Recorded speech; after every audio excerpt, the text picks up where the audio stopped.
tentou ontem, não conseguiu, e hoje nós tentamos de uma outra forma. Mas não é assim de que ela tem que saber o jeito dela, e ela tem que mudar isso, ela tem que aprender uma outra coisa, ela tem que entender que vibração para um país é uma outra coisa, e não só aquela coisa que vibrar com ela, mas sim vibrar por um todo. Eu acho que hoje nós somos felizes, eu acho que o grande diferencial são elas.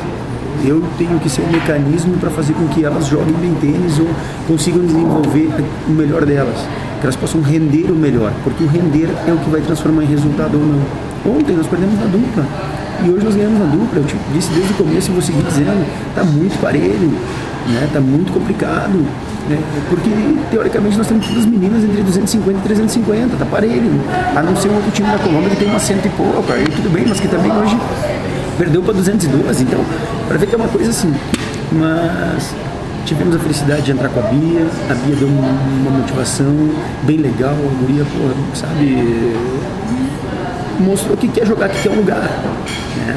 E a Vivian depois saiu tomando, então falando um pouquinho mais ainda da Bia, a Bia mostrou que é um lugar, fez por merecer, se esforçou, lutou, fechou o punho, dedicação, se empenhou. Não deu, tudo bem, vamos, isso é o jogo de tênis. E depois a Vivian entra para um jogo, né, que diferente de ontem, ela hoje é o jogo de número 1, né, muda um pouco isso também, um pouco não muda bastante, entrou com uma pressão do jogo atrás, saiu tomando 4-1, e aí ligou,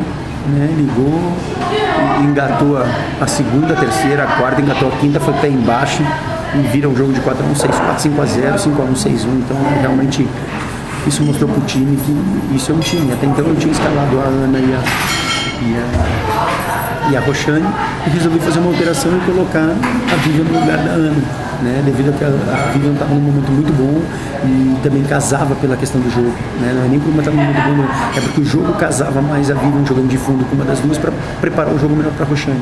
E foi o que aconteceu, os gurias entram 6-0, 6-3, né? Então eu acho que isso é isso que importa e isso que faz com que a gente esteja vivo na competição e que elas entendam o que é um time, né? Então, na verdade, eu não tiro a Roxane, não é uma, né, assim, não, eu coloco a Bia, faço com que a Roxane tenha um dia hoje para se restabelecer, jogou a dupla, a confiança dela é outra, hoje ela, né, ela tá falante, ela tá para cima, né, se sentindo mais jogadora, porque sentiu mais um dia, quem sabe se tivesse colocado ela hoje, ela poderia vir a perder e não teria conseguido mudar, e eu acho que quem sabe se ela vem a jogar um outro confronto, ela vai estar diferente, né? Então acho que isso que é o grande negócio de um time, uma equipe, uma competição dessas.